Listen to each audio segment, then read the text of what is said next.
გამარჯობათ. დღეს ჩვენ ვაქცევთ პირდაპირ გადაცემას ფაზის აკადემიის კვლევები. მე გახლავართ გია კვაშილოვა, ფაზის აკადემიის პრეზიდენტი.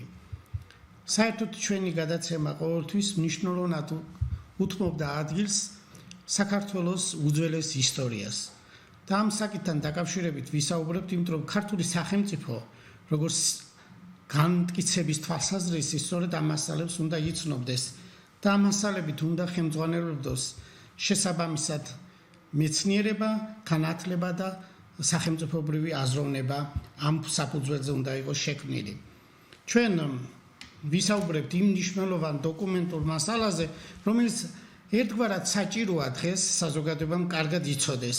სამეცნიერო წრეებში რიგი საკითხები ასე თუ ისე ცნობილია, მაგრამ საზოგადოებამ რომ არ იცის, ამ მხრივ ძალიან ცუდი მდგომარეობა გვაქვს, იმიტომ რომ მეცნიერების განვითარება სრულიად დაკავშირებულია ქართულ სახელმწიფოს განმტკიცებასთან. პირველ რიგში მინდა გესაუბროთ, რომ ჩვენ 46 ქვეყანაში მოვიძიეთ ის მასალები, რაც საქართველოს უძველეს ისტორიას უფრო კარგად წარმოაჩენს. ეს დაწესებულებები თქვენთვის ცნობილია რიგ გადაცემებიდან, მაგრამ მაინც შეგახსენებთ იმ კუთხით ძვირფასო ტელემაყურებლებო, რომ 1996 წლიდან 2025 წლებში ჩვენ პირადად მე მონაწილეობდი რამდენიმე სამეცნიერო ექსპედიციაში, ეს იყო განსაკუთრებით ეროვნულ ბიბლიოთეკებსა და მუზეუმებში, რომელიც ევროპისა და ამერიკის აკადემიებში შენახულია.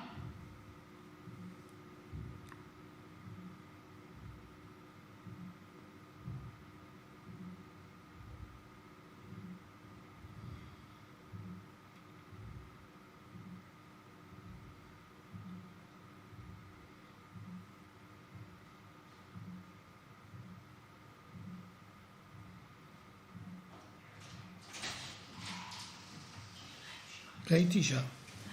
კარგი, ძვირფასო ტელემაყურებლებო, ყოველ შემთხვევაში რაღაც შეფერხება იყო და ამიტომ გვაპატიეთ. 96-2025 წლებში, როგორც მოგახსენეთ, ამერიკისა და ევროპის უნივერსიტეტებში, მუზეუმებში არის შენახული ეს მასალები. განსაკუთრებით არის ბელგიის, ამერიკის, ბრიტანეთის, საფრანგეთის, გერმანიის, იტალიის, ვატიკანის, ერაყის, რუსეთის, თურქეთისა და სხვა ქვეყნის სახელმწიფო და კერძო მუზეუმებში დაცული მასალების მიხედვით გვექნება საუბარი.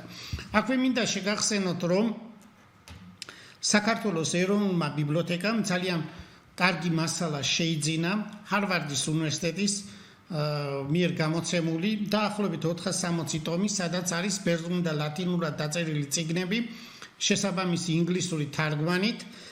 და ეს მრავალტომეული დღეს უკვე საქართველოს ეროვნულ ბიბლიოთეკაში ინახება, შარშან გაზაფხულზე შეიძინეს.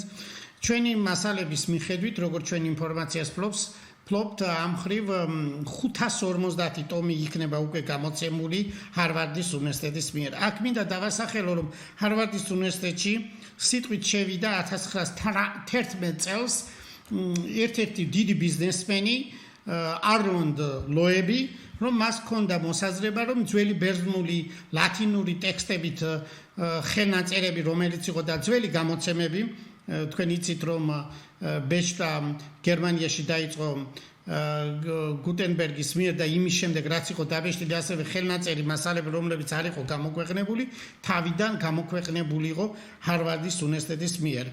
აი ეს მასალები ჩვენ ძალიან კარგად ვიცით, ამის გარდა სხვა მუზეუმებში დაცული მასალების მიხედვით მინდა გიამბოთ ის, რაც აუცილებელია ქართულმა სახელმწიფომ წარმოაჩინოს მეცნიერება არა ზედაპირულად, არამედ ის, რაც არის მნიშვნელოვანი ქართული სახელმწიფოს განმტკიცებისთვის. ჩვენი სიახლეები და ძირითადი შედეგები ის არის, რომ საერთოდ ძვირფასო ტელემაყურებლებო, საქართველოს ღვინისა და ხორბლის სამშობლოა, უკვე ეს აღიარებულია იუნესკოს მიერ და დაახლოებით 8000 წელს ითვლიან, მაგრამ უნდა იცოდეთ ძვირფასო ტელემაყურებლებო, რომ ძველ წიგნებში, მაგალითად მე-19 საუკუნის დასასრულს, რიგ წიგნებში, რომელიც ევროპაშია გამოცემული, ეს დაფიქსირებულია მაგალითად ერთ-ერთ წიგნში დაფიქსირებულია რომ საქართველოს ღვინის სამშობლოდ იწოდება 1896 წელს. ამ საკითხზეც გვექნება პირველ რიგში საუბროთ ის მასალა, რაც აუცილებელია ქართველებმა ვიცოდეთ. საერთოდ ეს ორი სიმბოლო ვაზი და ხორბალი, ანუ ღვინო და ხორბალი პური დაკავშირებულია ქრისტიანობის ერთ-ერთ მნიშვნელოვან სიმბოლოებად ითვლება. თქვენ მოგეხსენებათ რომ იესო ამბობს რომ მე ვარ ცხოვრების პური, მე ვარ ჭეშმარიტი ვაზი და მამაჩემი მევენახეა. ფაქტობრივად ეს ჩვენი ცივილიზაციის ერთგვარი აღქმისთვის საჭირო სიმბოლოებია. როგორც მოგახსენეთ 2025 წლის 10 დეკემბერს იუნესკომ შეიტანა ქართული ხორბლის კულტურა, ტრადიციები და რიტუალები, კაცობრიობის არამატერიალური კულტურული მემკვიდრეობის წარმომადგენლობით ნუსხაში და ეს ძალიან მნიშვნელოვანია, რომელიც შედგა ინდოეთში, ნიუ-დელიში იყო ეს აღიარება.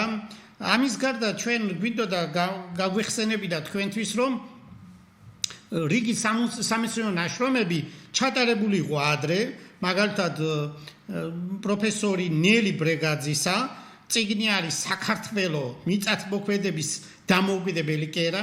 სწორედ ეს წიგნი არის მნიშვნელოვანი, ანუ როლი მეცნიერების, ნამდვილი მეცნიერების როლი, აი აქედან ჩანს რომ ხორბლის სამშობლოს გამოცხადება ოფიციალურად ან როგორც ვთქვათ იმ ტრადიციების და იმ კულტურული მემკვიდრეობის გამოცხადება სწორედ ამ წიგნიდან უნდა ავთვალოთ ჩვენ ქალბატონი ბრეგაძის ბოდიში. ასევე უნდა ვთქვათ რომ ივანე ჯავახიშვილს ადრე უკვე ბევრი რამე მასალები ამ ხრივ ჰქონდა გამოქვეყნებული და სხვა ავტორები.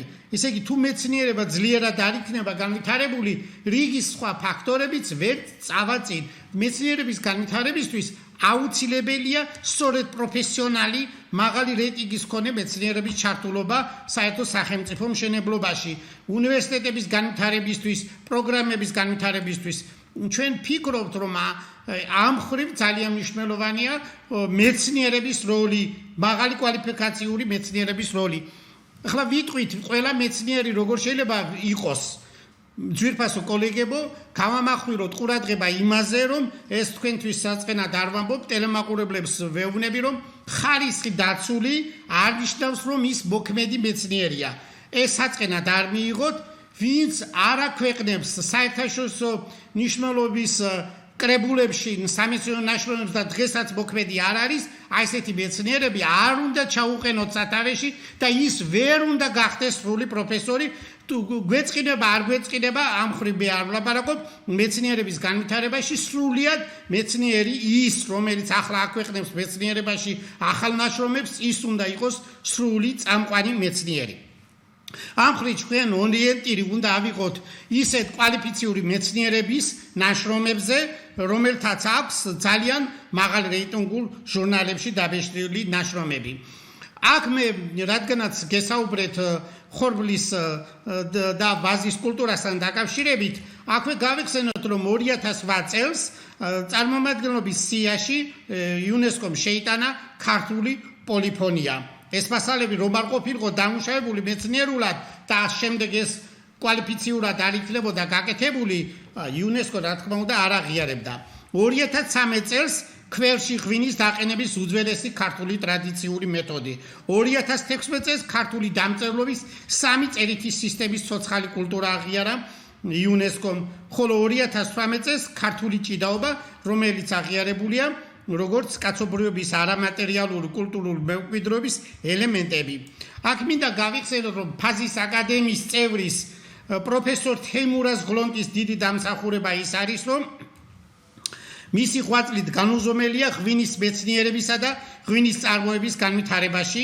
იგი იყო იმ კომისიის წევრი და კოორდინატორი, რომელიც 2013 წელს ქვევში ღვინის დაყენების უძველესი ქართული ტრადიციული მეთოდი იუნესკომ არამატერიალურ კულტურულ მემკვიდრეობის წარმომადგენლობით ნუსხაში შეიტანა. აი ასეთი პიროვნებები უნდა იყოს დამსახურებულად აღიარებული. ბატონი თეიმურაზ ღლოდი უკვე შარშან გარდაიცვალა, მისი დამსახურების აღნიშვნა შესაბამისად არ მომხდარა. ეს ჩვენს მეცნიერების განვითარებაზე, საერთოდ განათლების განვითარებაზე ძალიან უარყოფითად მოქმედებს. ახალგაზრდები ამას უყურებენ, რომ მაღალი რანგის კვალიფიციური მეცნიერების შესაბამისი დაფასება არ იქნება და თუ ისევ ყალბი მეცნიერებს წარმოვაჩენთ როგორც პრემიების თვალსაზრისით, რომელთაც არაფერი როლი არ აქვს მეცნიერების განვითარებაში სიცოცხლის შემდეგ, ღმერთმა ყველა ცოცხლოს დიდხანს, მაგრამ რომ გარდაიცვალება მეცნიერი, რომლის მეცნიერულ ნაშრომს არაფერი მემკვიდრეობა არ აქვს, ასეთი მეცნიერის აღიარება არასწორია და გააზრება და თანხმედრა იმაში, რომ ამ მხრივ უნდა გავიაზროთ, რომ არ შეიძლება მეცნიერებაში მიკერძოებითი მიდგომები. განსაკუთრებით მიწათმოქმედება და ყოველ შემთხვევაში მეღვინეობა, მევენახეობა უნდა ყოფილიყო ის ბაზისი, რომელზეც შემდგომში ზედნაშენის სახით უძველესი ქართული ცივილიზაცია აღმოცენდა. ამ პროცესში გამსაზღვრელი როლი ვაზის კულტურამ ითამაშა. ამას წერს პროფესორი თეიმურაზ ღლონდი და სურვილია მეტად, რომ ქართულმა სახელმწიფომ ამ კაცის შესაბამისი აღიარება სიკვდილის შემდეგ მაინც მოახერხოს. ჩვენ ძვირფასო ტელემაყურებლებო, თუ თქვენ მაღალი რანგის კვალიფიციური მეცნიერების ნაშრომების მიმართ არ იქნებით და ისევ ძველი, რომელთაც აქვთ არასწორი შეხედულებები ქართული მეცნიერების განმტკიცებისთვის და ქართული სახელმწიფოს განვითარების, თუ ისეთ ადამიანებს, რომელთაც აქვს შესაბამისი თანამდებობები საუნივერსიტეტო სისტემაში, ისინი ხელს უშლიან ახალი კვალიფიციური მეცნიერების შემოსვლას და ეს შემცვლელი ფაქტორი ძალიან ძლიერად მოქმედებს უნივერსიტეტის განვითარებაზე. და ჩვენ ყოველ შემთხვევაში ამ მხრივ უნდა გავიაზროთ ყველაფერი სწორად და უნდა დავალაგოთ, რაც არის საჭირო. მე თქვენ მოგახსენეთ, რომ 1870 წელს ჰენი ასეთი მეცნიერი გახდათ და ის წერდა 1870 წელს ვაზის ჭეშმარიტი სამშობლო კასპიის ზღვის მახლობლად მდებარეობს. იქ და მის მახლობლად კახეთში, სამეგრელოში, სომხეთში დღემდე შემორჩა მევენახეობა მეღვინობის უძველესი წესშეულებები. აი ყოველ შემთხვევაში ეს მასალები მაინც უნდა ვიცოდეთ ისტორიის თვალსაზრისით. მარტო მეცნიერების გარშემო ხარ უნდა იყოს ეს ინფორმაცია მოცემული. მრავალი რუკა არის გამოცემული ევროპაში, ამერიკაში და ჩვენ ამ რუკებსაც არ ვიცნობთ ქართველები, მაგალითად 1736 წელს რუკა არის გამოცემული ინგლისელი კარტოგრაფის ჰერმან მოლის მიერ, რომელზეც მოცემულია საქართველოს რუკა და იქვე არის ინგლისურად დაწერილი ტექსტი, რომ საქართველოს სახელგანთქმულია თავისი შესანიშნავი ღვინითა და აბრეშუმის დიდი რაოდენობით. აი ესეთი ეკონომიური წვლილი დამსახურება, რომ თქვათ ეკონომიკური ურთიერთობისთვის საქართველოს ეს ადგილი, ეს მნიშვნელოვანი სივრცე, რომელიც არის თავისი კულტურით, თავისი მეცნიერებით ძალიან განსაკუთრებული, ამას ყურადღება უნდა მიექცეს და შესაბამისად ამით ხდება ქვეყანა ძლიერი, გამტკიცებული და ღრმად ფესვები განგებული მიწაში, იმიტომ რომ თუ ნამდვილ მეცნიერულ კვლევებს ჩვენ არ მივცემთ საშუალებას და გასახანს და ისევ ვიმეორებ, რომ იქნება შემზღუდველი ფაქტორები სხვადასხვა შიგნით საქართველოს უნივერსიტეტებში არის ის ადამიანები, რომლებთაც ზოგჯერ ძვირფასო ტელემაყურებლებო ბიბლიოთეკებში, მუზეუმებში საერთოდ არ ყოფილან და ასეთ ლიტერატურას ისინი წერენ სამეცნიერო ნაშრომების სახით და ყოველ შემთხვევაში არა დამტკიცებული მასალა. მე ძვირფასო ტელემაყურებლობა არ მინდა ჩემს კოლეგებს ვაწყენინო, მაგრამ რომ ვუყურეთ ამ ხრივ ხედავ ჩვენ, რომ მეცნიერება როგორც თავისი დონის თვალსაზრისით ისევ უკან მიდის. ჩვენი კვლევების თანახმად ყოველ შემთხვევაში ჩვენაც მოვიძიეთ, რაც გავშიფრეთ ძველი უძველესი წარწერები, რომლის აღიარებასაც კიდევ ვერ შევძელით საქართველოში, ვერ მოვახერხეთ ეს, რომ სპეციალისტებმა შესაბამისად გაიგონ ყველაფერს ახალს არასერიოზულად უყურებენ არა კვალიფიციური დარგის რომ არიან მასალების არცოდნეები თავის დარგში რამდენიმე სტატიის რომ დაწერს და რამდენიმე წიგნის საკითხვის შემდეგ სხვა სივრცე არ აქვს წარმოდგენილი მეცნიერი ყოველთვის უნდა ვითარდებოდეს შესაბამისი დონიდან გამომდინარე ის უნდა იყოს მასშტაბური და ყოველთვის უნდა ეძებდეს ახალ კვლევების დანახვას რა თქმა უნდა ახლა საქართველოში პარალელურად წერდება განსაკუთრებით Facebook-ში ისეთი ყალბი ინფორმაცია რომელიც საერთოდ არ უკავშირდება ქართულ მეცნიერებას და არანაირი მეცნიერული ღირებულება არ აქვს ამასაც უნდა თავისი მხრივ არა კონტროლი არამედ ნამდვილ მეცნიერული მიღწევების წარმოჩენა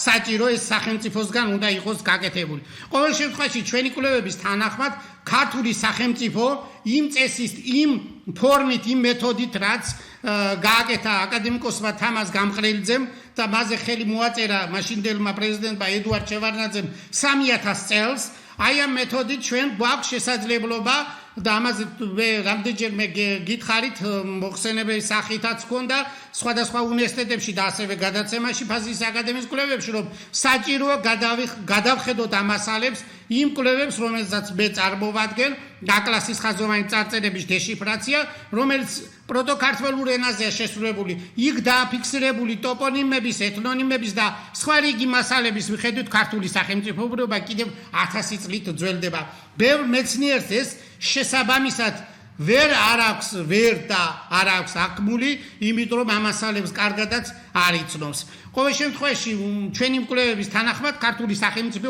4000 წლისაა ქართული მეცნიერებაზე მინდა ვისაუბრო ახლა მეცნიერება როგორც ასეთი ქართული მეცნიერება ჩვენ გონია აგერ მე-19 საუკუნის დასაწყისში დაიწყო და მე-20 საუკუნეში აღორძინდა რა თქმა უნდა ქართული უნივერსიტეტი თბილისის სახელმწიფო უნივერსიტეტი მე-20 საუკუნის დასაწყისში დაიწყო მოქმედება მაგრამ მეცნიერები ქართველი მეცნიერები უცხოეთში მოღვაწეობდნენ პეტერბურგში და გერმანიაში და სხვაგან რომელთაც ჰქონდა ძალიან დიდი ავტორიტეტი მაგრამ ამ კუთხით არ მინდა თქვენი ყურადღება გამომახვილო არამედ თუ ჩვენ ძველი მასალებს თუ გავიაზრებთ იმ 4000 წლის წინანდელ დოკუმენტებს ამ შემდეგი პერიოდისაც დაახლოებით 2500 წლის წინ დაწერილ ბერძნულ ტექსტებს რომელზეც მე გესაუბრებოდით რომ აი ეს ტომეულები რომელიც არის კლასიკური ფილოლოგიის მიღმართულებით გამოქვეყნებულია ჰარვარდის უნივერსიტეტის მიერ ეს არის ბერძნულად და ლათინურად დაბეჭდილი თუ ამ წიგნებს წავიკითხავთ გავიაზრებთ ამ მხრივ აღმოჩნდა რომ ჩვენი კვლევების თანახმად ანუ ჩვენი მრავალწლიანი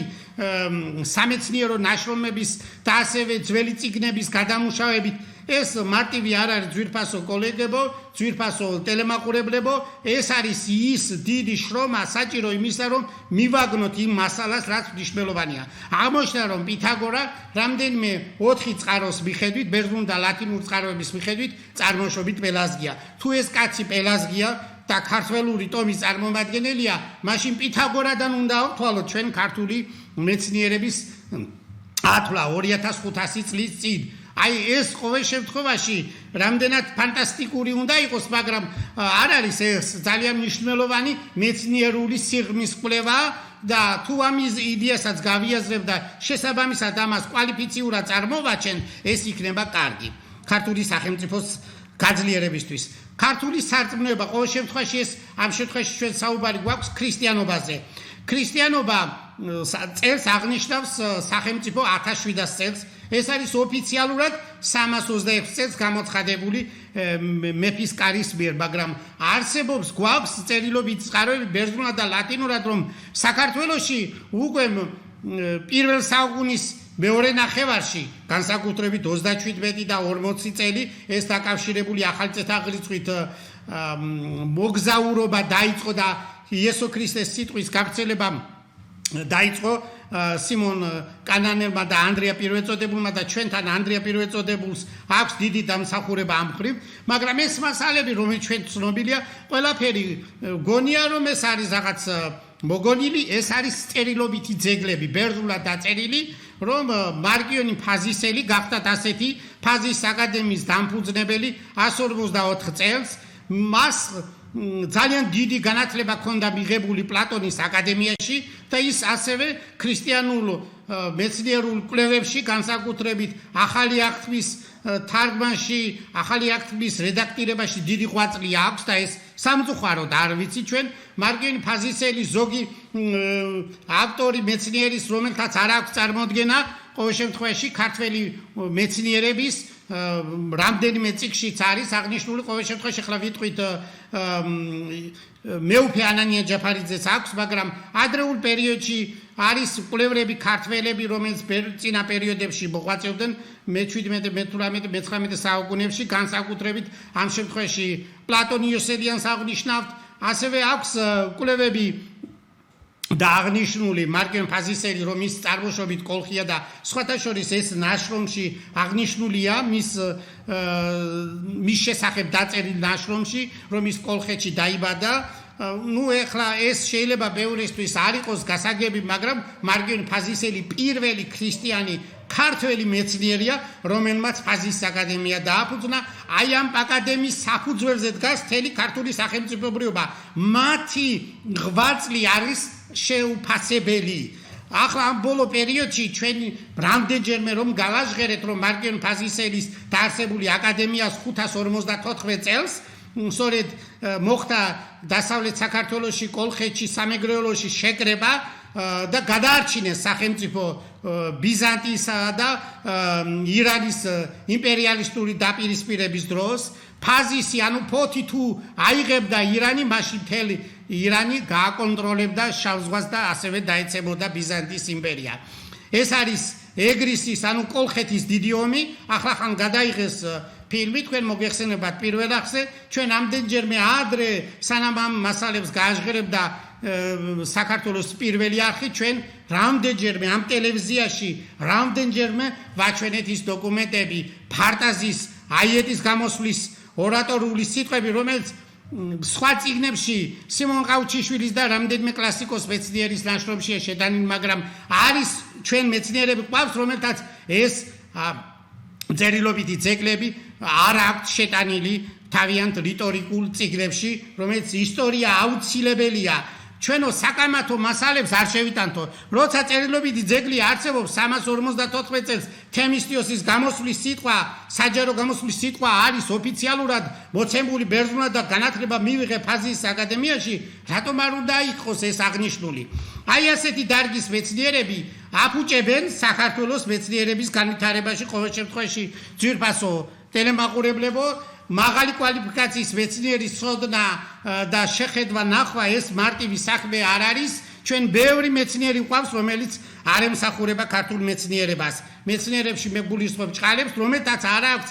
ციტირების ინდექსი მაღალი თქვენ ეჭვის თვალით უნდა შეხედოთ ის მეცნიერები არც ერთ სახელმწიფო უნივერსიტეტებში წამყვანი დარგის სპეციალისტები არ უნდა იყოს პრობლემატიკურია ეს მერე შემდეგში მეცნიერების განვითარებაში იმიტომ რომ ახალი მეცნიერი რომელიც მოდის და ახალი იდეები მოაქვს ხელშემშლელ ფაქტორად იქცევა იმიტომ რომ ისინი ხეს უშლიან მეცნიერების განვითარებას შესაბამისად ხელფასებიც არ არის მეცნიერის შეფასება 15 ლარი უნდა იყოს ერთ საათიან ლექციაში ეს ძალიან ცუდია სახელმწიფოს უნივერსიტეტებში ეს უნდა გამოსწორდეს ამ ხრივ არ შეიძლება იყოს კიდევ სარწმუნოებრივ ხრივ კიდევ დაუბრუნდებით რომ მარგიონ ფაზისელზე დგას ქართული მეცნიერება ეს უნდა აღინიშნოს რომ 1882 წელი უსრულდება ქართულ მეცნიერებას ყოველ შემთხვევაში ქრისტიანულ მეცნიერებას ეს შესაბამისად სახელმწიფომ არასოდეს არ ასახა ძალიან კარგია ძვირფასებო 85 წლის თავის აღნიშნა საქართველოს მეცნიერებათა ეროვნული აკადემიისა ეს ფაქტობრივად აგერ მე-20 საუკუნეში დაიწყო და ჩვენი დიდი ქართველი მეცნიერები მათემატიკოსები ედგა მხარში და ისინი იყვნენ პირველები რომელიც ეს შეიქმნა ეს ძირითადი ინსტიტუცია მეცნიერების განვითარებისათვის რა თქმა უნდა იქ მონაწილეობდნენ არაჩვეულებრივი ისტორიკოსები რომელთაც თქვენთვის ცნობილია ამ ხრივ სიმონ ჯანაშია ილია ვეკუა ადრეულ პერიოდში მუსხელიშვილი და სხვები, ბევრი ანდრე რაზმაძე უფრო ადრე იყო, ვერ მოესწრო ამ ყველაფერს, მაგრამ ძვირფასო ტელემაყურებლებო, თქვენ უნდა დაინახოთ, ვინ უნდა ხელმძღვანელობდეს შესაბამის ორგანიზაციას მაღალი რეიტინგის მქონე მეცნიერი და პლუს პატიოსანი, შეფასება თქვენ უნდა გააკეთოთ, ვინ უნდა იყოს კვალიფიციური მმართველი შესაბამისი ორგანიზაციებისა, უნივერსიტეტებისა და ასევე მეცნიერებისა. სარწმუნოებრივ მხრივ თქვენ მოგეხსენებათ, რომ რადგანაც მე ამაზე დავიწყე დღეს საუბარი, აღმოჩნდა, რომ ჩვენ ორი ეპისკოპოსი ყავდა 326 წლამდე. ანუ ერთი ეპისკოპოსი დაახლოებით 95 წელს არის სინოპისა პალმოსი, რომელიც გახდათ მარგიონ ფაზისელის მამა. ეს არის სინოპი დღევანდელი თურქეთის ტერიტორიაზე და ქართველური მოსახლეობით, ანუ ყოველ შემთხვევაში მეგრულაზურით დასახლებით იყო და ეს ეპისკოპოსი ცნობილია, მრავალი ეპისკოპოსის მეთაურიც იყო. ყოველ შემთხვევაში იმ დროს ტერმინი ეპისკოპოსი ზედამხედველს ნიშნავდა და მეორე მისი ვაჟიშვილი ფაზისის, ანუ ფოთის ეპისკოპოსი გახდათ. 154 წელს ყოველ შემთხვევაში მას მონაწილეობა აქვს მიღებული რომის პაპის არჩევნებში, ანუ რომის პაპობა იყო მას განსაზღვრული ქონდა. 138 წლამდე იყო ფოთის ეპისკოპოსი. ეს მასალები თუ არ შევიტანეთ სკოლაში, არ ვისწავლეთ, ამ მასალებიდან თუ არ დავიწყეთ მეცნიერების სარწმუნოების ათვლა, წყარი არ იქნება და ჩვენ ვუყურებთ ამ არასწორ შეხედულებებს, რომელიც არის მყიფე, რომელიც ერთ დღეს იქნება და მეორე დღეს უკვე გაქრება. მეცნიერება უნდა იყოს ძალიან მყარი, მას არასოდეს არ უნდა შეეხოს ისეთი ქარიშხალი ან წვიმა დაუშვათ, რომ მან ვერ დაანგრიოს. აი სწორედ ქრისტე ამბობს, რომ მე აღვაშენებ ეკლესიას მაგარ სალკლდეზე, ან ესეთი უნდა იყოს მტკიცე. და არა ის, როცა ყოველ დღე ხდება სხვადასხვა აზრების შემოტანა და ცვლილებები ყველას თავისი მოსაზრებების მიხედვით. აქედან გამომდინარე, მარგიონ ფაზისელი ეს არის უდიდესი პიროვნება ქართული სახელმწიფოებრიობის განვითარებაში. ამაზე დაფუძნებული არის სწორედ 554 წელს ფანტაზისა და აიეტის ქართული სახელმწიფოებრიობის არსებობისთვის, რომელი ორიენტირი უნდა ერჩია გუბას მეორის გარდაცვალების შედეგად, რომელიც ბიზანტიელებმა მოკლეს. გუბას მეორესაც განათლება, როგორც ჩანს, ქართველი მეცნიერების კვლევების თანახმად ფაზის აკადემიის სწავლული გახდათ. ეს ისტორია კვალიფიციურად ჩვენ არ ვიცით. სიმონ ყაუჩიშვილის გეორგიკას საზოგადოება ვერ კითხულობს და არ აქვს ინფორმაცია, რა თქმა უნდა, ამიტომ ფილმები აუცილებელია, მაგრამ ამ ფილმებში შესაბამისად კვალიფიციური სპეციალისტებიც უნდა იყვნენ ჩართული. კარგი კვალიფიციური სპეციალისტებიც იყვნენ, მაგრამ სხვათაც აქვთ მოსაზრებები, რომ შესაბამისი გადაცემები და შესაბამისი კინოფილმები გაკეთდეს და მომზადდეს ქართული მეცნიერების მაღალი წარმოჩინება. ეს არის რეალობა, რაც საჭიროა. აქედან გამომდინარე, რომ ქართული ქრისტიანობა, სახელმწიფოებრიობა, რომელიც ჩვენ გესაუბრეთ ამ მომენტში, 37-40 წელი ქრისტიანობის საფუძველია, შემდეგ შემოდის აქ ქრისტიანობა, რადგანაც პალმოსი მას მეორენაირად ფილოლოგუსი ერქვა მარგიონის მამაც, ის კავშირში არის ანდრია პირველწოდებულთან, ის იყო ხელმდამსხმელი მარგიონის მამისა პალმოსისა და პირველი ეპისკოპოსი ქართულ ისტორიაში, საეკლესიო ისტორიაში. მეორე მარგიონ ფაზისელი. ყოველ შემთხვევაში ეს მასალები ლათინურად, ბერძნულად კარგად არის დაწერილი, ჩვენ სამწუხაროდ, ჩვენმა განათლების სისტემამ, ჩვენმა სამეცნიერო სისტემამ კვალიფიციური მეცნიერების გარდა ეს შესაბამისად არ აქვს ათვისებული და გამოყენებული სწორი ფორმით. რა თქმა უნდა, ამას უნდა სწორი ფორმით გამოყენება. აქედან გამომდინარე, ქართული სარწმუნოება, ქრისტიანობა დაახლოებით 2000 წლისაა. რა თქმა უნდა, აღნიშნოთ ოფიციალურად 1700 წელი, მაგრამ ისიც ნუ დაგვავიწყდება, რომ 300 წელსაც კარგავთ ამ შემთხვევაში. ჩვენ ეს კვლევები წარმოვადგინეთ როგორც სამეცნიერო ნაშრომების სახით, ასევე სადისერტაციო ნაშრომებში. ეს ორი ნაშრომი ჩვენ დისერტაცია დაცული გვაქვს როგორც მათემატიკის დოქტორის ხარისხი, ასევე ეკონომიკის დოქტორის ხარისხი. ისეა მორგებული ჩვენთან სისტემა, როცა მე მაქვს შესაძლებლობა მათემატიკურ ლინგვისტიკაში კიდევ წარმოვადგინო კვალიფიციური ნაშრომი დისერტაციის სახით, მაგრამ ეს ხარისხი ცენტრი, რომელიც ახლა მოქმედებს ჩვენთან, ესე იგი არასწორად მოაზროვნე ადამიანები, კვალიფიციური სპეციალისტი, როცა დგება ადამიანი, მაგალითად მათემატიკურ ლინგვისტიკაში, მას წინაპირობა აქვს ფილოლოგის დიპლომის მოთხოვნა როგორ შეიძლება მათემატიკურ ლინგვისტიკის მიმართულებით მომუშავე ადამიანს ჰქონდეს ფილოლოგიის დიპლომი და ამას თხოვდე. ყოველ შემთხვევაში მე ფიქრობ რომ ამას თუ გაასწორებენ და შესაბამისად იმოქმედებენ და არ მოარგონ თავიანთ სასარგებლოდ ეს სისტემები არამედ მეცნიერების და განათლების სწორი განვითარებისთვის თუ იქნება ეს სისტემები შექმნილი ძალიან კარგი იქნება ჩვენი საზოგადოებისთვის. მე მინდა გითხრათ ძვირფასო ტელემაყურებლებო, რიგი წერილობითი ძეგლი, რომელიც მე მიგითითეთ ახლა რამდენიმე წუთის წინ, ახლა მე იმას წავიკითხავ, რაც ადრე არასოდეს არ გამიჟღერებია.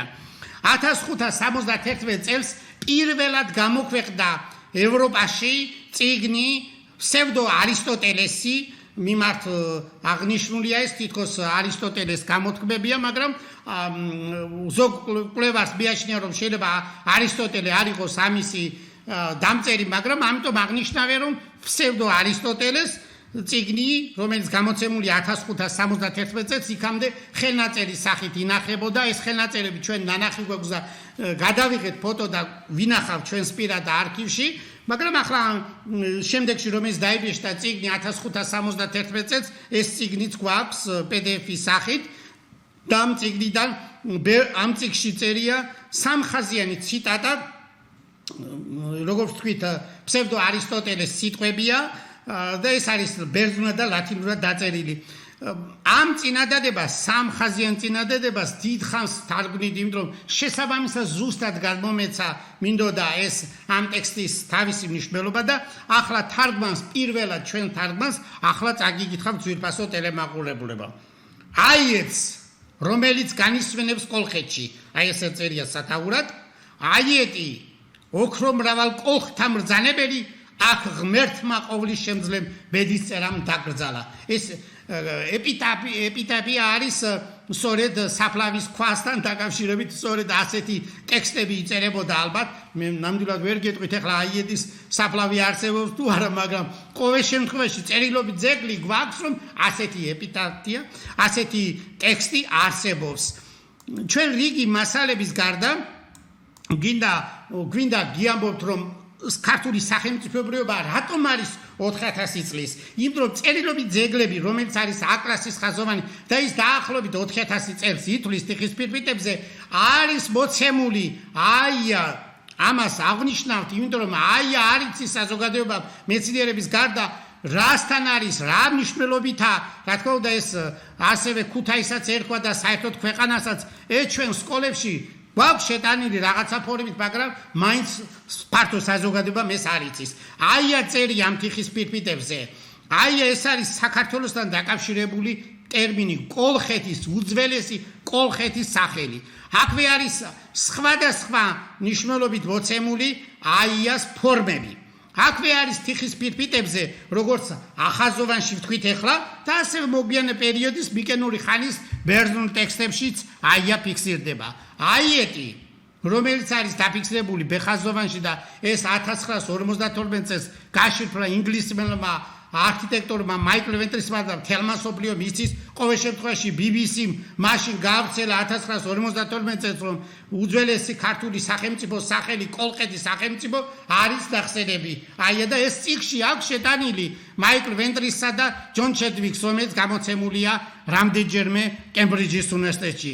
სპეციალისტების გარდა ეს საზოგადოება მარიცის. ჩვენი კვლევები, რომელიც აკასის ხაზოვანი წარწერების გაშიფრვას ზე მუშაობდით, ჩვენ რამდენიმე წელი 1427 თიხის ფირფიტად წავიკითხეთ, აქაც დაფიქსირებულია კონკრეტულად კრეტული იეროგლიფური წარწერებში მოცემულია აიეტი და ასევე როგორც ვთქვით ბეხაზოვანში. აიეტი ისეთ ცნობილი სახელია იმ დროს ხმელთაშუაზღვისპირეთში, არა მარტო საბერძნეთში და იტალიაშია ცნობილი, არამედ ეგვიპტეში და ეს დემეტიური ტიპის წარწერა არსებობს ეგვიპტური და იქ არის მოცემული. ამის გარდა ჩვენ წავიკითხეთ ძვირფასო ტელემაყურებლებო სიტყვა კოლხეთი, რომელიც ნახსენებია ახაზოვანში და ეს არის დაახლოებით ტექსტი 1450 წლის ქრისტეს შობამდე, ანუ დღეიდან 3450 წლის წინანდელი, უკაცრავად 3525 წლის წინანდელი, ანუ ქრისტეს შობამდე 1525 წლის წინ დათარიღებულ თიხის პირპიტაზე წერია კოლხეთი. მეტი რა უნდა გაკეთდეს იმის საჩვენებლად, რომ გაჩვენოთ ეს მასალები. ახალზოვანის გარდა ბეხაზოვანში უკვე ბეხაზოვანი მოგვიანე პერიოდისა დაახლოებით 1350 წელი 1300 ქრისტესშობამდე ანუ 3350 ანუ 3300 წლისნამდე ტექსტშიც რამდენჯერმე ნახსენებია კოლხეთი. აი სწორედ ბეხაზოვანის მიხედვით არის ქართული სახელმწიფოებრიობა ოფიციალურად 3000 წლის, რომელიც ჩვენ ჯერ კიდევ საზოგადოებამ არ ვიცით. ახალზოვანის კვლევების თანახმად, რომელზეც ჩვენ მუშაობთ, კიდევ ხაზგასმით გეუბნებით ამას, რამდენჯერმე იმ რომ საზოგადოებამ შესაბამისად რომ აღიქვას ეს მნიშვნელოვანი დეშიფრაცია კლასის ხაზოვანი წარწერებისა, რომელიც აღმოჩნდა პროტო-ქართველურ ენაზე, ანუ უძველეს ქართველურ ენაზე შესრულებული, ეს არის ქართული, ბეგრული, ლაზური, სვანური წინარე ენა. სვანური ადრე ესე იგი გამოიყო ყველაზე პირველად ამ საერთო ქართველურ სისტემას, შემდეგ გამოყოფა იწყება ქართულისა და კოლხურის, მერე ქართული და კოლხური იშლება კოლხურად და ქართულად, კოლხური კი შემდეგ მოგვიანებით იშლება მეგრულ ლაზურად. აი ეს სქემა სამწუხაროდ საზოგადოებამ საერთოდ არ იცის, Facebook-ზე ისეთი ამბებია საუბარი რომ ქართული, ბეგრული, ლაზური, სვანური როგორ შეიძლება ერთნაირი იყოს. აი ეს ტერმინებიც არ არის ცნობილი ქართველური ენათა ოჯახი, რა თქმა უნდა მეცნიერებაში ცნობილია, მაგრამ საზოგადოებამ არის ის საზოგადოებას თუ მეცნიერმა არ გააგებინა საჯარო მოხსენებები თუ არ გააკეთა, საზოგადოება მალე გეყოლებათ ესე იგი სოციუმი დაშლილი. და ასეთი საზოგადოება ვის რაში ჭირდება და ამიტომ მეცნიერი, რომელიც მაღალი რანგის კვალიფიციური მეცნიერია, როგორც ვთქვით, საერთაშორისო სამეცნიერო კვლევებში, მას უნდა მოეთხოვოს ასევე საზოგადოებასთან საჯარო მოხსენებების გაკეთება, ტელევიზიებში გამოსვლა. ის უნდა იყოს როგორც სამეცნიერო დარგში აქტიური, ასევე საზოგადოებრივ საჯარო გამოსვლებში. მეცნიერი ზოგიერთი დღესაც მოღვაწეობს ჭყალებში ვამბობთ ლექტორები, რომელთაც საუბარიც არ შეუძლიათ სტუდენტებთან. როგორ შეიძლება ასეთი კვალიფიკაციის არ მქონე მეცნიერები მუშაობდნენ? მე ახლა სახელ და გვარებს კი არ ვავსახელებ ძვირფასო, მაგრამ ყველამ კარგად იცის ვინ რა არის ჩვენთან საქართველოში.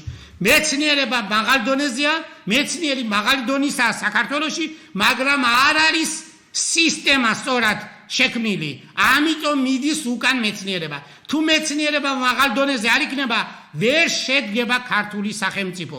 ეს არის ყოველ შემთხვევაში არისტოტელეს, პლატონის წიგნებში აღნიშნული. იქ პირველად არისტოტელე ასახელებს მათემატიკის მეცნიერებას, ეკონომიკის მეცნიერებას. აი ესეთი მიმართულებები ჩვენ ზუსტად თუ არ გვექნება სწორად განსაზღვრული და ერთი დარგის სპეციალისტები არ უნდა აკეთებდნენ შესაბამის დარგში, მაგალითად მათემატიკაში როგორ უნდა იყოს ეს სისტემა ჩამოყალიბებული, ფიზიკაში და ასე შემდეგ. აქ უნდა იყოს კომისიები მაღალი კვალიფიკაციის და არა ისეთი პიროვნებები, რომლებიც შემჩნეული იყო გასულ საუკუნეში უნივერსიტეტებში თქვენ მოგეხსენებათ კორუფცია ძინვარებდა. ასეთი პიროვნებები დღესაც არიან თანამდებობებზე სახელმწიფო უნივერსიტეტებში და ყველაფერი კარგად იცის, ჩემს გარდა, იმიტომ რომ ყველამ კარგად იცის, ვინ რა კვალიფიკაცია აქვს ამ ხრივ გავლილი და ესეთი ადამიანები, რომლებიც არიან, ის ვერასოდეს ვერ განავითარებს ისეთი ადამიანები ნამდვილ მეცნიერებას და ნამდვილ უნივერსიტეტს. უნივერსიტეტი უნდა იყოს უნდა იყოს ისეთი რანგის, მაგალითად, ეხლა ილია ვეკუას ვერ გავაცოცხლებთ, მაგრამ ასეთი რანგის მეცნიერები უნდა მართავდნენ უნივერსიტეტებს.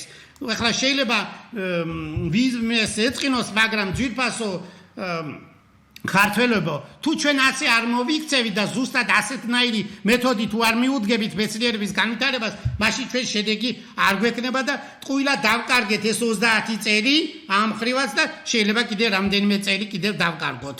თუ არასწორად მივხედავთ, დღეს რეფორმა საჭიროა სწორი ფორმით და არა ისეთი ფორმით.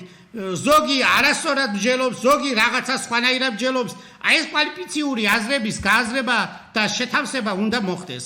ყოველ შემთხვევაში აქ არის თიხის პირპიტებზე, აკლასის ხაზოვან თიხის პირპიტებზე, ასევე ნახსენები კოლხეთის გარდა ნახსენებია მაკარიტე. ეს არის მაკრონთა დასახლება.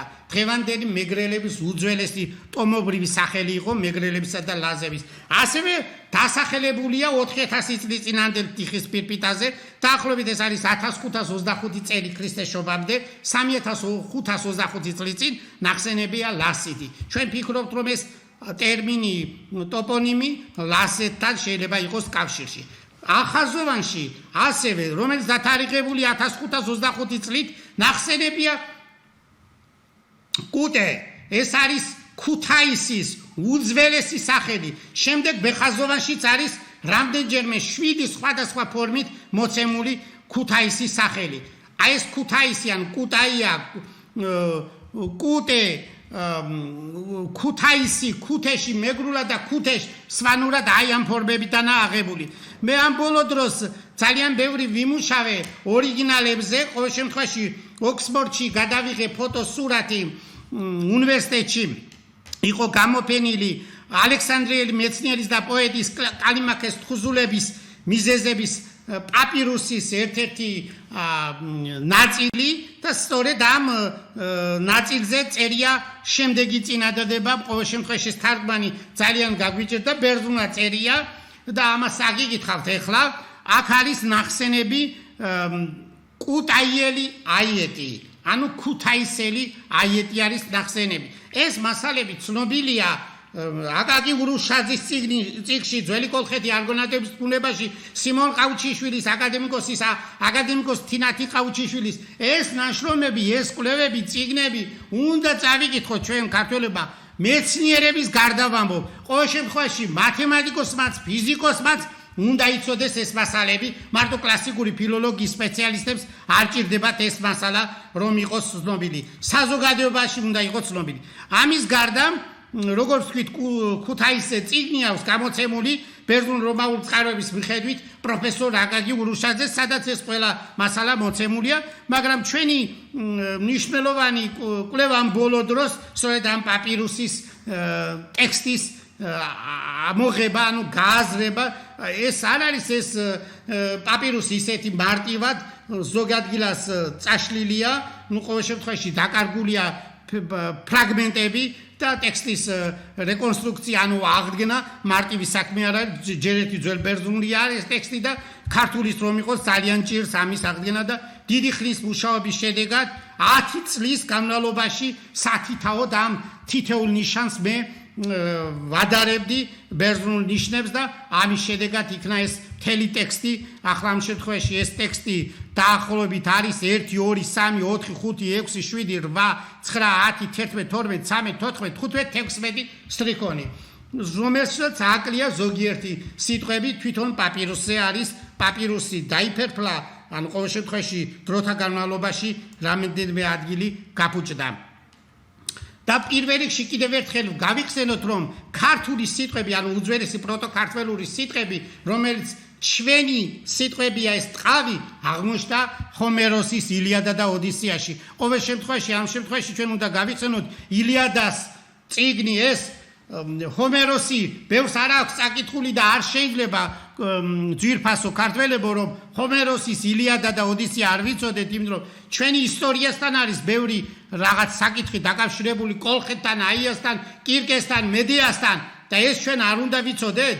ასევე აპოლონიუს როდოსელის არგონავტიკიდან აპოლონიუს როდოსელი ერთ-ერთი უდიდეს ბიბლიოთეკის ხელმძღვანელი იყო ეგვიპტეში. სხვათა შორის გავიხსენებ ის სიტყვები, რომელიც კალიმაქეს სიტყვა წავიკითხე მე ხლა რამდენიმე წუთის წინ კუტაიელი აიეტთან დაკავშირებით. ეს კალიმაქე სწორედ იყო მასწავლებელი აპოლონიუს როდოსელისა. თუმცა მე შემდეგ აპოლონიუს როდოსელის და კალიმაქეს ერთმანეთთან ჰქონდათ კამათი და მე მან დატოვა რაღაც პერიოდებში აპოლონიუს როდოსელმა ეგვიპტე და გადმოვიდა როდოს კუნძულზე, ამიტომ ქვია აპოლონიუს როდოსელი. როდოსზე დაწერა სწორედ ის არგონავტების ის ვარიანტი, რომელიც ჩვენ დღეს ვიცით. ეს თარგმანი გვაქვს პროზაულად აკაკი ურუშაძის 1948 წელს გამოცემული და ასევე 1964 წლისა. გვაქვს სხვა ვარიანტი ასევე გელოვანისა გამოცემული. ეს მასალები კლასიკური ფილოლოგიის ეს მასალები, ეს ლიტერატურული ნაწარმოებები ყოველ შემთხვევაში ქართველმა ლიტერატურაში მოღვაწე ახალგაზრდებმა პოეტებმა უნდა ნახონ, იმიტომ რომ აუცილებელია ეს უნდა შეისწავლონ. რაც არ ჩანს ზოგჯერ, ბევრი პოეტს ვხედავთ Facebook-ზე და ეს მასალები ჩანს რომ არ იციან. ეს აუცილებელია რომ ოდისეაში მეცხრე თავის 600 ესე იგი 800 უკაცრავად კარგად ვებხედავ რა 61 მუხლია მე მგონი მეცხრე თავში სადაც ნახსენებია სიტყვა კოვა ანუ ტყავი. ამის გარდა ახაზოვანის გარდა ბეხაზოვანში ჩვენ გვაქვს სახელები აია ტოპონიმები აია კუტაია კუტაისიონი აიეტი იასონი მედეიოსი ანუ მედიას ვაჟიშვილის სახელი ტყავი ანუ კოვო კოლხეთი მაკირონი ანუ მაკრონების სახელი რასვითი ანუ ლასითი. აი ეს ბეხაზოვანში გვაქვს რომელსაც ხელი მოაწერა 1999 წელს 19 იანვარს ესე იგი ედუარდ შევარდნაძემ აკადემიკოს თამაზ გამყრელიძის ინიციატივას, რადგანაც თიხის ფირფიტები ბეხაზოვანი დათარიღებულია დაახლოებით დამრგვალი 3300 წელია დღეიდან რომ გადათვალისწინებთ დამრგვალების შედეგად 3000 აიღეს, მაგრამ ეხლა რადგანაც ახაზოვანი დეშიფრაცია მოხდა და იგივე მეთოდი თუ დავიწყებ ჩვენ ამის წარმოჩენას, ქართული სახელმწიფოებრიობა 4000 წელს ითვლის აკლასის ხაზოვანი წერილობითი ძეგლების, თიხის ფირფიტების, ფისტელებისა და სხვა ნივთების წარწერების კვლევების მიხედვით ქართული სახელმწიფოებრიობა შეიძლება აითვალოს 4000 წლით, ანუ განისაზღვროს. აი ეს მითოდა თქვენთვის მეთქვა ძვირფასო ტელემაყურებლებო, აი თამაზ გამყრელიძის დამსახურება ამ შემთხვევაში ბევრი რამ არის, მაგრამ ეს ძირითადია, რომ მან იბრძოლა იმისთვის, რომ ქართული სახელმწიფოებრიობის ოფიციალური თარიღი განსაზღვრულიყო 3000 წლით და ეს განსაზღვრა არ არის რამე ზღაპრებზე გახმული და გაკეთებული, არამედ როგორც გაჩვენეთ, ეს არის დოკუმენტების მიხედვით თიხის ფირფიტებზე მოცემული წერილობითი ძეგლებში მოცემული ტოპონიმების და სხვა მნიშვნელოვანი არგონავტების მითთან დაკავშირებული სხვა მნიშვნელოვან სიტყვებთან. აი ყოველ შემთხვევაში ახლა მე მგონი სწორად გასაგები იქნება ქართველების დამსახურება ხმელთაშუა ზღვასა და შავი ზღვის პირეთში გავრცელებული კულტურის 10 ცივილიზაციის აღბისა, დანახვისა, რამ როლი შეასრულა ქართველებმა უძველეს პერიოდში ევროპისა ჩამოყალიბებაში, განსაკუთრებით კრეტის კუნძულიდან. ესე იგი აიეტის და ბერძნულ მითში როგორც არის კრეტის დედოფალი, მმართველი, მეორე და აიეტისა არის იტალიაში აიაიას კუნძულის მმართველი. კირკედან ვრცელდება თელი იტალუსის და ლატინუსის სახელწოდებებით, რომ შვილები უჩნდება ბერძნული და ლათინური მითების მიხედვით. ეს მასალები, რაც აღნიშნულია, მითის ზღაპარი არ არის ძვირფასო ტელემაყურებლებო, ეს არის ძველი ისტორიული მასალების გადმოცემა მითის სახით. ამაში რეალობა უნდა ვეძებოთ, აი სწორედ რაც დაინახა აკადემიკოსმა თამაზ გამყრელიძემ ბერძნულ მითებში არგონავტების მითებთან დაკავშირებული რეალობა ის რომ არგონავტების მითი ნამდვილად არის დაკავშირებული რეალობასთან, იმიტომ რომ თიხის ფირფიტებზე 3350 წლიდანვე თიხის ფირფიტებზე მოცემულია ის სახელები. ეხლა ჩვენ არ ვამბობ და იმას არ ვამტკიცებთ რომ ეს არგონავტების წარმომადგენლები არიან, მაგრამ ის სახელები რაც არგონავტების მითში არგონავტების სახელებია მოცემული, ის თიხის ფირფიტებზე არის დაფიქსირებული. აი ესეთი ღირებულება უნდა წარმოჩინდეს შესაბამისად კვალიფიციურად საჯარო მოხსენებებით, საჯარო ტელევიზიებით გამოსვლით, რომელიც საქართველოს პირველ არხზე უნდა მოხდეს. ქართული მეცნიერების წარმოჩინება, ქართული მეცნიერების როლი ქართული სახელმწიფოს ჩამოყალიბებაში არ უნდა გავიდეს ისეთი არაკვალიფიციური სპეციალისტები, რომლებიც საუბრობენ ისეთ თემებზე, რომელთაც არ აქვს ძვირფასო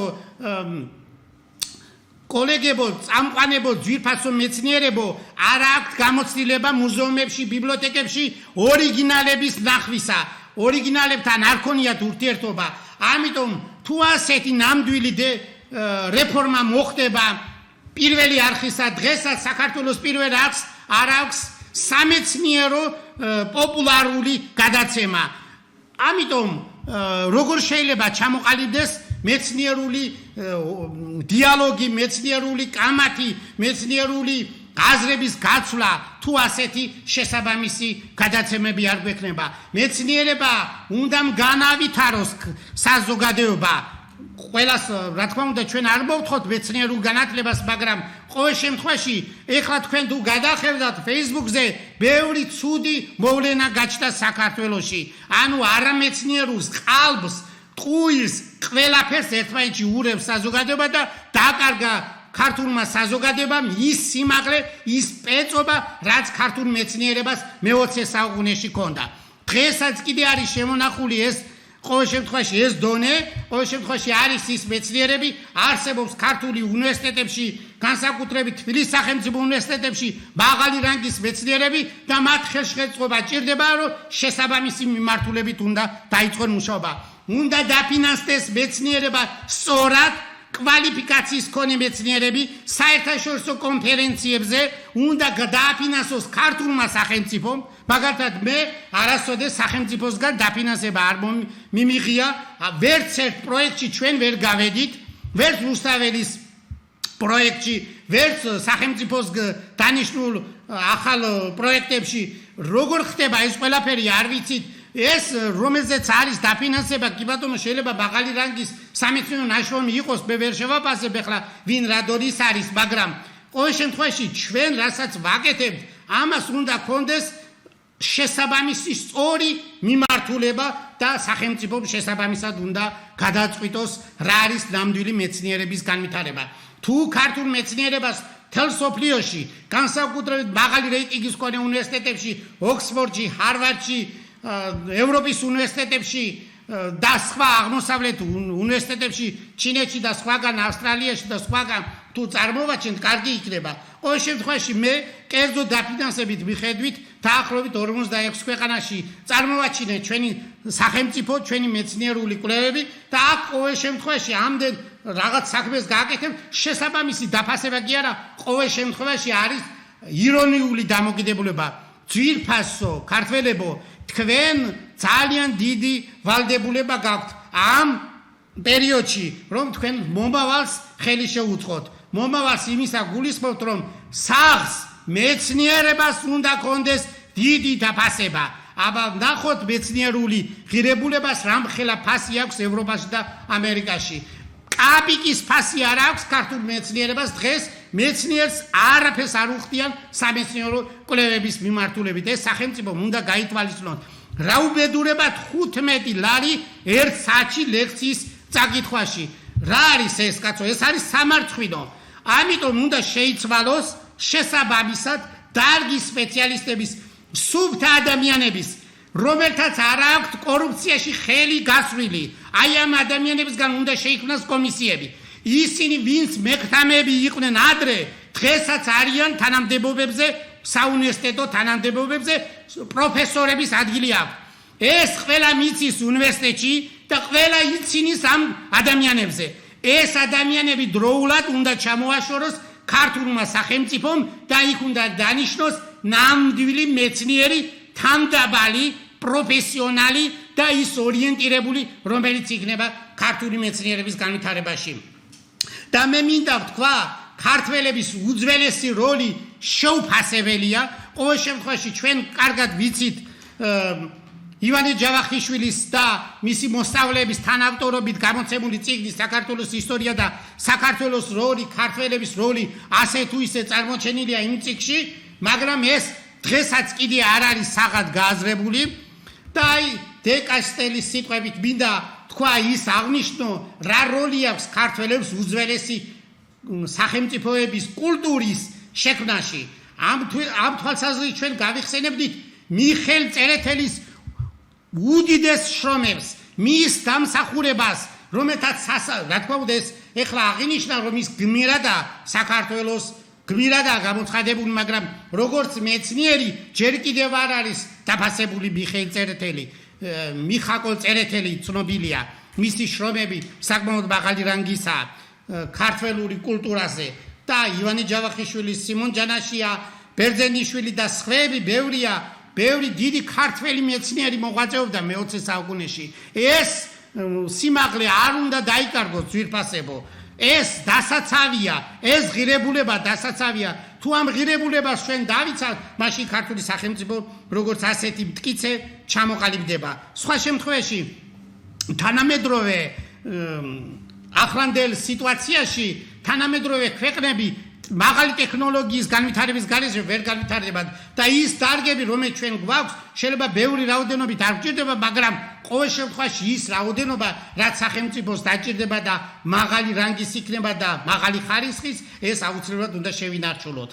და მე მინდა გითხრათ, რომ დე კასტელს ეს აქვს ნათქვამი. დე კასტელი ცნობილი საეკლესიო მოღვაწე იყო კათოლიკური ეკლესიისა, ქართველებმა ფეხნიერება განანათლეს, ანტიკური ბერძნული სიბრძნე წარმოშვეს. აი ახლა შეიძლება ამ სიტყვებში ვიღაცამ ეჭვი შეიტანოს, მაგრამ ყოველ შემთხვევაში 300 წლის წინ დაწერილია, გაქვთ უბლება ეჭვი შეიტანოთ, მაგრამ რატომ დაწერა ამ ადამიანმა? ზოგი ამბობს, ქართველი ვერ იყო დალაგებულიო დე კასტელიო თავისი მოსაზრებით. ახლა ჯელობს 300 წლის წინ რა იყო.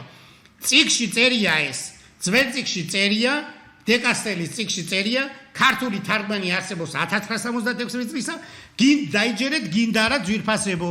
ყოველ შემთხვევაში არსებობს ეს მასალა და ქართველების როლი ძალიან დიდია სოფლიო ისტორიაში და თუ არ გინდათ ამის გააზრება და თუ ამისი შესაბამისად განხილვა, მაშინ ეს კვალიფიციის მქონე მეცნიერები, რომელთაც არ აქვს საერთაშორისო რანგის კვლევები, უნდა ჩამოშორდნენ სამეცნიერო მიმართულებებს. ეს ახლა ჩემი განცხადება არ არის ესეთი აღელვებითი, არამედ ეს არის სწორი რჩევა, რომ შესაბამისად წარმოჩნდეს ქართული მეცნიერება მაღალ დონეზე. აი ამ საფუძველზე ქართული სახელმწიფოებრიობა 4000 წლისა, მოკლედ რომ თქვათ, ქართული მეცნიერება თუ დაუკავშირებთ პითაგორას და ბერძნულ წყაროებს, თუ ის პელაზგიან ბერძნულ წყაროებს ხედავთ, მაშინ 2500 წლისა და ქართული ქრისტიანობის მეცნიერების საძირკველი ისახება მარგიონ ფაზისელთან, ფაზისის აკადემიის დამფუძნებელთან. აი ეს ღირებულება ჩვენ უნდა ვიცოდეთ და სახელმწიფომ 1180 წელი უნდა გადაიხადა და ჩვენ გადავიხადეთ კერძო. მე მესმის რომ სახელმწიფო ორგანიზაციებს აქცევს ყურადღებას, მაგრამ ჩვენ იმ ღირებულებებზე ვართ, იმ ღირებულების საძირკველზე, რომელზეც არსებობს ის შესაბამისი შემდეგ პერიოდში მაგალითად გელათის აკადემია, იყალთოს აკადემია და შემდეგ მემკვიდრეობა საქართველოს მეცნიერებათა და ეროვნულ აკადემიაში ყოველ შემთხვევაში სიმბოლო არის დავით აღმაშენებელი, ანუ გელათის აკადემიიდან.